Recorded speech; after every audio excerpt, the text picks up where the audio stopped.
Good Thursday morning, and welcome to Ice Age TV, the internal combustion engine age YouTube channel conversations, where I should say we. What do you mean we?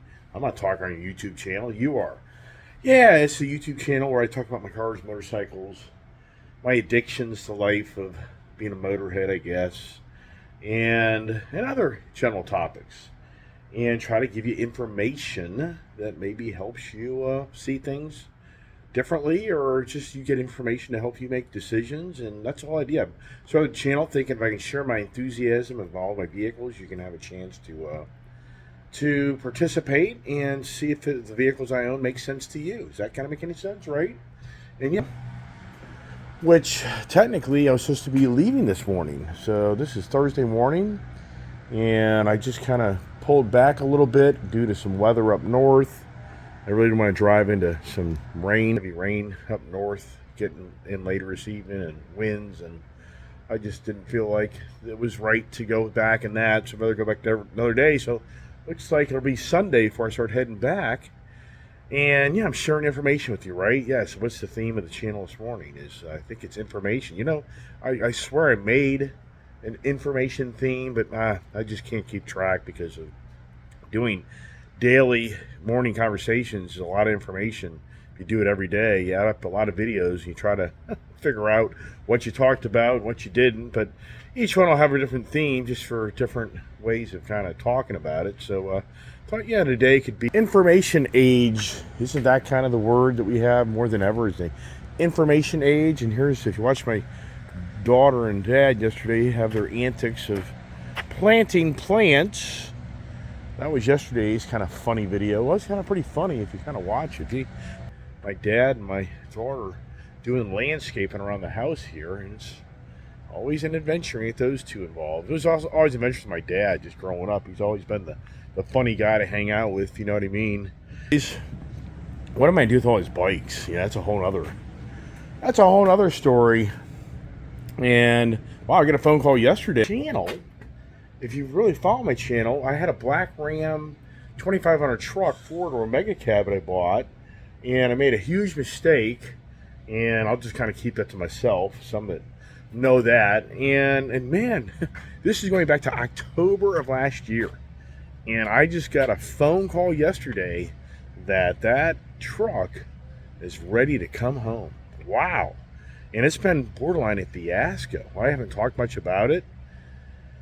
And for me, the type of individual I am, I typically don't try to attack people. I try to attack the issue.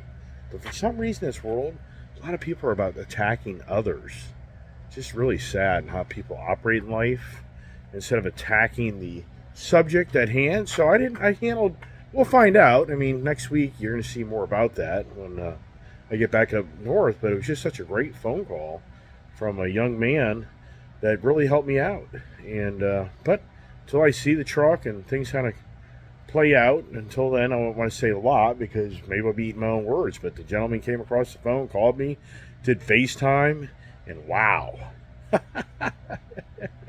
Will I be tracking that truck? Yeah. Wow. So anyways, those stories will be shared next week with more information, right? So here's the thing. This motorcycle here, it's so incredible how I found this motorcycle by accident, just because of going to buy crash bars at an Indian dealer at iMoto in St. Pete, Florida, where I saw this motorcycle. Here's my dad's work clothes on my nice motorcycle, right? My dad. So I'll put them over here. And there's the noise. Just doesn't end down here. You know that. So anyways, it's just incredible on how information, I gathered information on buying this motorcycle from buying crash bars, where the iMoto dealer down, these dealerships were so busy, I guess. I literally went to that dealership, and we tried to negotiate a deal on buying a new the Indian Super Chief Limited, same color, but brand new. And these guys, I mean, I'm not lying. I tried to get a deal. And the sales guy that I was working with, he never ever returned a call or got back to me or anything. And I went through to buy that motorcycle. And he totally just ignored me. You know what's that all about, right? But he was telling me on Saturdays, they're slammed. They're slammed. These dealers, I mean, just the information you get. I've talked about it so many times that the information age, which is so much misinformation. I mean, who wouldn't agree with that? That more than ever in our society, is it the misinformation age? I think it is. I think we're getting more misinformation than actual good information. Who would disagree with that anymore? Especially when it turns political. When it goes to political, if you're gathering information, you're gathering a lot of misinformation. Yes, you are. And that's always been the tricks to politics, right? Yeah, so let's just kind of keep it in the car theme because it can get political, and yeah, who cares? Politicians can mouth off all day long. Major TV media journalists can mouth off all day long if they hate the Democrats or hate the conservatives. The politicians can mouth off all day long. But hey, if you as an individual, present your position of what party you support or don't support, oh my gosh, you're tarnished, right? Is that kind of how it plays out? Is that kind of the agenda of the social platform? Yeah, I'll let that go for a minute. But anyways, yeah, the information age, in first buying vehicles more than ever in a lifetime, isn't all about digging into as much information that you can find out before you purchase a vehicle. And what's pretty cool for me, since I buy so many vehicles, I try to radiate back to those that watch my channel. I try to be upfront about the vehicles I'm buying, that I'm not representing a company, even though I should be representing Ford because I've bought so many damn Ford vehicles, but I don't. I'm not an undercover informant or an undercover person for Ford. But I could believe, anybody probably would believe, many people think I'm like a car dealer. I'm a wholesaler. That's what many people think I am because I buy so many damn cars all the time and then keep them for a while and get rid of them. So for me, my goal has been on my YouTube channel is to buy things and then just share my honest opinion, what I think of the vehicles. And not try to be too one-sided on the vehicle versus, as well as I do, you go to the car magazines or go to the internet and you're reading Motor Trend, Car and Driver, Road and Track, the list, Auto Week, list goes on, and you have these journalists that are, doing reviews on cars, and that it just lies that possibility that they're kind of giving favoritism to the manufacturer because they need that car to write articles and they don't want to get too tarnished and they don't want to lose the advertising monies. So for me, the Ford Bronco Raptor I've out there, a lot of people are definitely kind of inquiring, hey, what do you think of the Bronco? What do you think of the Bronco Raptor? What do you think of the Bronco Raptor? And for me, I tell you what, even on the Bronco forum, a gentleman's thinking about buying a Raptor, the Ford Raptor, and he's even putting out there in the thread that, hey, I've owned all the Ford Raptor F-150 trucks except the latest edition. And he's just feeling out, he loves those trucks, but how does it compare to the Raptor Bronco? And so I weighed back in, and I told him, I think the Raptor is probably the GOAT of any vehicles I've ever owned. And I said to compare it to the Ford F-150 Raptor, that's tough because that F-150 Raptor I have, that truck is so nice, but it's a big it's a bigger platform, bigger stance, a lot more vehicle going down the road, and it's a pickup truck. So it's kind of hard to compare them because I have such a love of that Raptor Ford truck. I mean, I just love that truck to the point that the F-150 Lightning truck, I could have bought that F-150 Lightning truck if I wanted to give up my Raptor truck, but I'm not doing it. The Raptor truck is so much fun. The F-150 Lightning truck is not so much fun. They're boring. I mean, anybody that's got F-150 Lightning truck that's watched my channel, this isn't to insult you, but I'm just telling you the way it is. I just told you I'm going to give you information. And to compare the F-150 Lightning truck to the F-150 Raptor, there's no way. I mean, it's night and day difference in vehicles. And the fun factor, oh my gosh. But yeah, let's go to the information on buying gas. So it's all about you having to spend money to drive your vehicle and spend gas money, then, well, yeah, I guess you're going to love the F-150 vehicle, but that's the only reason you're going to love it. It's because you save on fuel.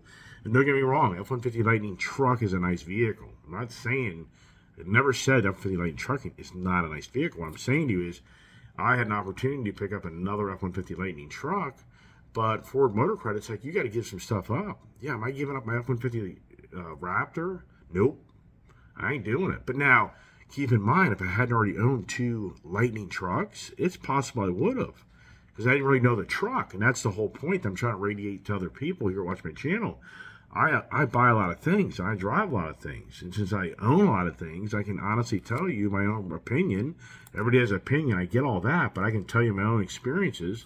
Just to give you an example, well, we'll finish up with the Raptor Bronco. I just think that's the nicest SUV, off-road, versatile vehicle I've ever owned in my life. I just think for the money spent, you can't beat on that vehicle, especially if you get it for MSRP. So, but then I can talk about the GT500 versus my Hellcats.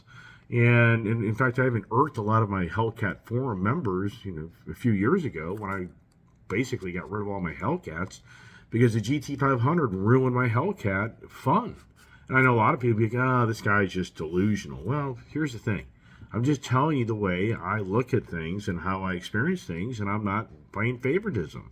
So the GT500, my 2020 Ford Mustang GT500, that's the nicest performance vehicle I've ever owned in that category of being the so-called muscle car, even though Shelby, the muscle car is kind of, to me, is more of the Hellcat, the straight line fast car. Even though they're good road cars too. But the point is, the GT500, information-wise, I radiated back to a lot of people that would ask me, what do you think of GT500 versus the Hellcat?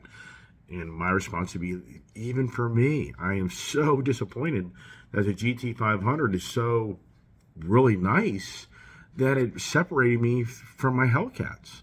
And because I owned, them back to back. The irony is I now have a Challenger Hellcat and a Charger Hellcat back again in my life that I picked up used. But years ago, I got rid of them, favoring the GT500, because the GT500 is a funner vehicle. It just has things that make the vehicle more interactive in your driving experience. And the car is a little smaller platform. The interior is a little smaller. It gives you more of that sports feel. And the exhaust notes, the adjustable exhaust notes, the rev matching, these are things that the Mopar product doesn't have. The Mopar doesn't have rev matching. The Dodge Hellcat doesn't have adjustable exhaust. The Dodge doesn't have that same sport feel as the GT500. So there's just another example of me sharing information to people that watch my channel. I can go to the Harley-Davidson motorcycle versus the Indy motorcycle. Well, I've owned the nicest CVO Harleys you can buy, the latest, greatest. And in 2019, September 2019, I bought my first ever Indian motorcycle, a Roadmaster Dark Horse, the new updated copycat Harley-Davidson Batwing look-alike, style motorcycle versus the traditional Indian big front fairing that had kind of the Indian theme to it. Well, Indian went head-to-head with Harley-Davidson and basically gave you a Harley-Davidson look-alike motorcycle. Well, after I bought that motorcycle, man, I got to get coffee. I ain't had coffee yet. Yeah, after I got that motorcycle, the Indy one, hold on, I got to get some. But what's going on the market today, right? Our market's up a little bit, isn't it? I mean, I was so disappointed. You have no idea. I am such a Harley guy. I really do. Harley product. I mean, look at this here, okay? I really do. Look at my, the Harley-Davidson motorcycles. And that was the first motorcycle back in 2012 that I purchased of a real touring street bike, a Street Glide. Prior to that, I owned the Jap bikes for the most part. And prior to that, I owned dirt bikes because I was getting my life going and I just didn't have time to ride the street bikes. But I just kept on riding dirt bikes and ATVs through my years just to keep my motorcycle skills. And then eventually in 2012, I bought my first Harley-Davidson, never thinking I'd ever buy a Harley-Davidson in my whole life. But the whole thing is, for me, the new Indian product, which I sat on the sidelines for like 4 or 5 years of really, where's Indian going? Indian's had a lot of challenges. But once Polaris bought them, I felt pretty good about them being long-term of getting that product right and getting more dealerships and getting things in order, and they've done that. So the fall of 2019, after buying my Indian motorcycle and riding that motorcycle, I came to closure. It's just the better of the two. It's better than my CVO Road Glide that I had. I had a 2018 CVO Road Glide, and I had a 2017 CVO Limited. So the CVO Limited that I had was a 114 motor in it, and the 2018 was the new 117 motor. And the stability of that Indian motorcycle was a huge difference. The ride, the engine noise, the going down the highway with the radio on and that Batwing was like sitting in a car listening to music. The engine it was like a sewing machine. It just hummed right along. The stability, the ease to get the bike up, the bike's nimbleness, and the comfort. The bike had a little more, to me, a little bit more longer reach. It gave, for a bigger guy, a little bit more room in your actually your driver's seat, in your foot controls and everything. So it's actually a little bigger motorcycle. So the bike just, in the end, I came to closure. Why do I get on Harley Davidson motorcycles? And I sold them. And over from 2019 to 20, it was really 2019 through 2021 that I eventually sold off all my Harleys. Yeah, what did I do in 2022? They buy back all a bunch of Harleys. How'd that happen? Yeah, right. Does anybody have a kid?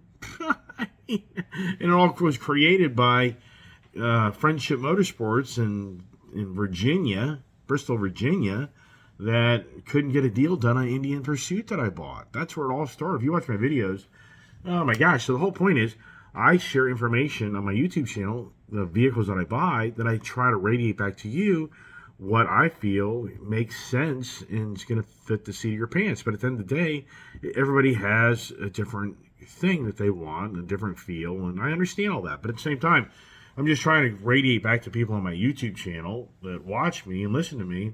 I try to be informative without being biased. That's my goal. I just try to give you information and not try to be a biased individual. And I'm trying to brainwash you. I'm not trying to incite violence. I'm not trying to persuade you to be who I am.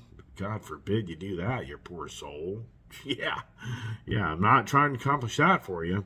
But most YouTube channel guys and big entertainers are trying to do that, aren't they?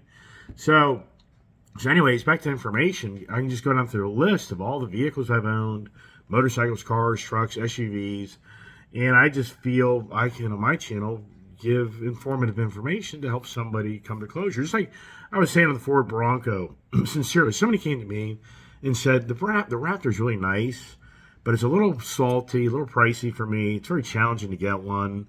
Do I really need a Raptor? And I'd like the person, I'd say, no, if you get the Ford Bronco Wildtrak, you're going to be extremely happy.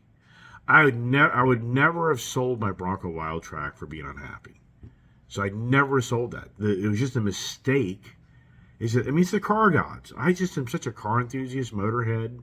When you buy 30 vehicles in 1 year, do you think, honestly, I'm just embellishing here and just making up stories? If you watch my channel, yeah, I'm just a motorhead, motor enthusiast to the max. I just try to own things that I can do at prime time of my life. I'm at the prime time of my life. How long does it last? And even my wife gets very upset. It's like, yeah, but it's not forever. My financial circumstances of where I am at my age in life are incredibly successful. But I know that at some point you have to turn the curve and you have to say, okay, you've had your day, you've had your fun, and it's, time to start shedding a lot of stuff and get back to reality, which, that's just how kind of life is. It's called downsizing. It's called getting, ready for retirement eventually in your life. And meanwhile, I'm at the age and prime of my life, and I'm going to just have as much fun as I possibly can. I think to myself, 10-year increments. 10-year increments. 10 years from now, I'll be 70 years old. For anybody watching my channel, 10 years goes by. Yes. Can anybody remember 10 years ago? Probably not. So much information is being crammed down your brain every day. That's a whole other conversation itself, that today's young people are having challenges of retaining information because of these devices that I'm holding in my hand right now. That's a whole other thing. Yeah, my voice is cracking up, right? Gotta get some coffee. Lon, what was Lon thinking about? What information was he given to back in the day when he was a congressman? I mean, what? Oh, here's the food inflation. Here's information for you. Is anybody surprised? I mean, do you need to watch TV to be told that you're paying more for everything? Now, we had, information-wise, we had a media machine 24/7 from about 2016 through 2020 of information of how the city administration was destroying this country. Does anybody remember that? And a sitting president that was a liar, a cheater, a terrible man, terrible person. I'm just sharing information. I'm not here to defend Donald Trump. That is not who I am. I'm not here to defend Joe Biden. I'm not here to support Donald Trump. I'm not here to support Joe Biden. That is who I am. Politics is dirty. Politics separates us.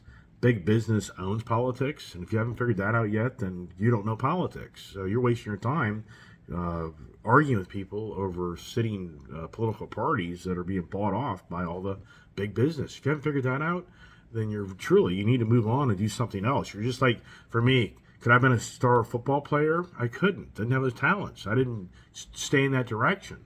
So for all the people out there that are, constantly bashing their hand on political conversations and political rhetoric, that's just not your calling if you're continuing to do that, because it's big business. But the whole point is the information we were being given through 2016 and 2020 media machine, including Facebook and Twitter and all the social media platforms, is you had one of the worst sitting presidents ever in this country, and he was doing devious things and bad things, and this country was going to be run to the ground.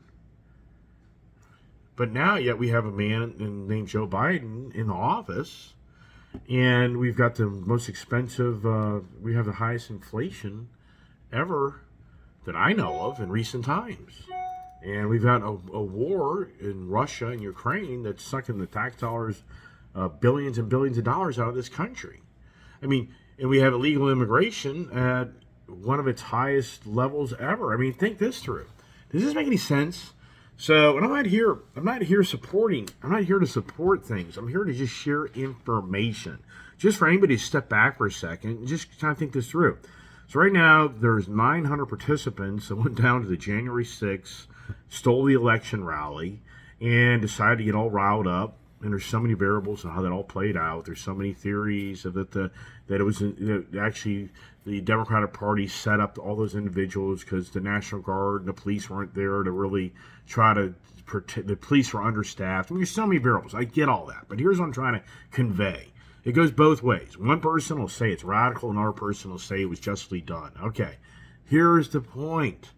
Right now, 900 individuals have been rounded up from all video surveillance and all their technology information that they carry around. Once you carry your phone with you, you're sharing all your information of what you're doing every day and where you are and blah, blah, blah. And so they've rounded up 900 people to punish them for their acts of going to the Capitol when they shouldn't have done that. And that's a huge focal point in this country that the Democratic Party has just hammered the heck out of. And yeah, there's Republicans too that have, sided with the Democrats on how they feel these people should be punished. And I think to myself, they're tarnishing these people. So you get tarnished. They've been exposed, and now people look at them as radical individuals for opposing who they feel was the wrong person to win the election. Is that kind of really what it's all about? That people got revved up that they didn't want Joe Biden to be the president. They wanted Donald Trump to be the president. Is that kind of really what the end of the story was that they were trying to accomplish? So, but I think to myself, while the government's all focused on this, we have millions of illegals coming to our country with no information. We're in the information age, but yet at the border, I mean, I'm not the border patrol guy. I'm not the immigration expert. But the general media, the general media portrays that the illegal immigration is so out of control in this country, and that the release of illegals that come to our country is the policy. That people come in, they capture them, and they just let them go. But do they even know who these people are? Do they even have any info on who these people are? So more than ever in our country, I mean, I could be wrong in the numbers on the information. I don't know. And I'm telling you that when I say I don't know, don't take it to heart and blame me if I misinformed you. But my perception is that we have more illegals coming into this country than ever. and we really have little to no information on them. But yet you have 900 individuals that showed up for a rally that self-incriminate themselves, and there's incredible amounts of money that's being spent and time on these select individuals to get every bit of information they can out of them to basically ruin their lives. Wow. And that goes on in social media. That's been going on, but more than ever in social media, people try to dig up information on people to tarnish them because they don't view things the way they view things. So it's information. So more than ever, but what's unfortunate is people are taking information, unbeknownst to other people, that is actually stolen information, and they're trying to portray that these individuals or these people that are exposed would, in the general public, voice their opinions that can be political and other things, deeper than that. And then they expose people to this, and they let people then tarnish them, never realizing this was never intended to be public information. Wow. And that's a huge problem in these social platforms. And I've never been a social platform really participant. I really haven't. Because I just see the hate. It's the hate of the hate, that people attack people instead of the subject. So people will side with one governing body over another one, and they'll fight tooth and nail, and they'll shred you to pieces because you don't feel the way they feel about what's right versus wrong. Wow, information. I mean, today more than ever, the information age, could you say it's kind of out of control? I mean, I think to myself, for us, is just going back to the automotive industry, think about the executives. I've talked about this before. Do you remember the diesel cheat? Do you remember Volkswagen's diesel cheat? Here's a classic example. You go back 10 years ago where Volkswagen, Porsche, Audi, and Hyundai, but we'll just say the diesel conversation, were presenting emissions to be met in compliance with emission standards, and they were programming the cars during the emissions test to falsify its real, carbon emissions output when the car really was being driven. And then that got exposed. How did that get exposed, right? Exposure. Somebody exposed that individuals were cheating. Here we go. Here comes some information. Fucking statue for the garden. Hey, that's a nice idea. Me and Poppy thought of it. Yeah, I like that idea. I get some more coffee here, right? And there's information. So every day we all get up and we go to the internet and we go to the TV, we go to our media, and we're constantly looking for information, right? Constantly. No idea. So the just doesn't end with the information. So anyways, so for me on my channel, as I've said many times so far this morning, my goal has been just to share information. And it's what's really interesting. If you're following my channel from day one, I evolved into a morning conversation. Why did I do that? The reason I did that is because I enjoy sharing information with others. I think maybe can be informative, and just for me, I like to talk. It would be no different if you work for me or if you're my friend or you're whatever. I just like to kind of talk about ideas and views and what's going on, and that's the thing that I think that we all like to do, is we like to gather information, then express our ideas and views of what seems to make sense and doesn't make sense, and hopefully you can do that in a diplomatic way. And as I said before, unfortunately, the information age incites a lot of violence and hate more than ever. I mean, if you really look around what's going on in the information age, I mean, to the point that, look at Elon Musk. I bring this up all the time. Elon Musk has exposed Twitter on how much information was given to so many people to persuade them to look at things a certain way, to come to closure, to make decisions on what seems right versus wrong. And the information was misinformation, because the content was being controlled. What were being told. I mean, there's numerous things being talked about. COVID. Here he comes. Didn't even acknowledge me. Wow. Didn't even look at me. Man. Don't even exist. Jeez. That's informative, isn't it? Yeah, I mean, so just in the Twitter, they're exposing it, how the the opposers of the COVID-19 vaccines, they were trying to voice their concerns of the vaccines, and they were shut down. I mean, there's so many variables to that too, and that goes down a big rabbit hole. We start talking about pandemic. You get the vaccine, another person get the vaccine. I don't really care. And sincerely, I don't care. I mean, that's your choice. I'm not here to tell you how to live your life. Don't tell me how to live my life. I'm not a radical person. I'm not a person out there trying to convince anybody to do something to justify what I think is right versus wrong. I'm just sharing information that I think is just incredible and how where we are. And I just think it's Elon Musk. I mean, I have loved to watch this Twitter thing play out because Elon Musk is totally exposed to all the corruption that's around us in the social media platforms being controlled by the big guys. Is that factual? Or I'm sure some people are like, oh, you are so wrong. You are so wrong. That's so misled. That's so much misinformation. Okay, so Elon Musk, one of the richest guys in the world, buys up Twitter, and he's sharing with everybody all these the dirty laundry of it, and that's all lies. I don't know. I get conspiracy theories. That's where it all starts to go, right? Yeah, you're just a conspiracy theorist. That's what you are. That's really what your YouTube channel is really all about. Yeah, right. I was just reading that J.P. Morgan Bank bought out some platform, for like $165 million. I don't think it's anything that's going to tarnish somebody's stay in business, but apparently most of the platform users were all bots.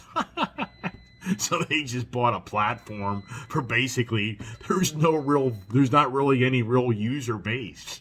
Is that classic? And that's what Elon Musk was saying.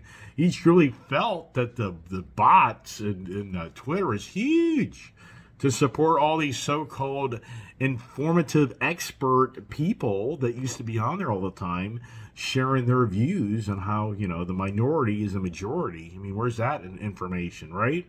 Just like the Green Agenda.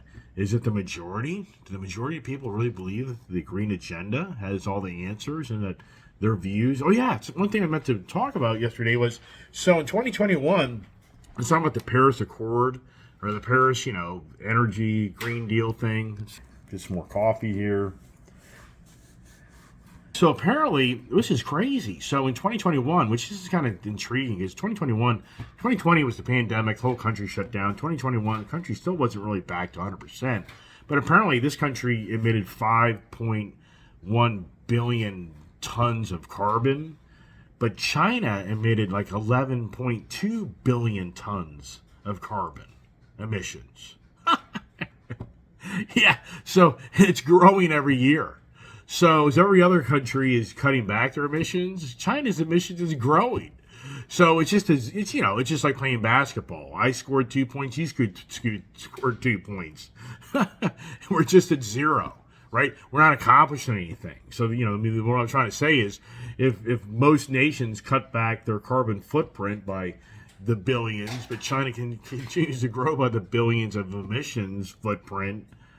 Yeah. And here's the thing. As far as information goes, isn't it a huge challenge getting information out of China?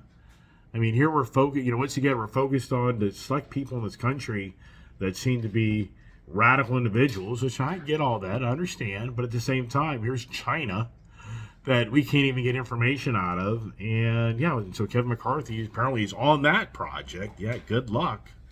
Good luck. So anyways, everybody, hey, once again, thanks for watching my YouTube channel, and hopes this conversation morning gave you something to think about. Helped me, my views on my motorcycles and my cars. A little bit I went into it, didn't go into great. I have all the YouTube channel, I have all these YouTube videos of those conversations in all my cars and motorcycles, and not so much motorcycles, but more the cars.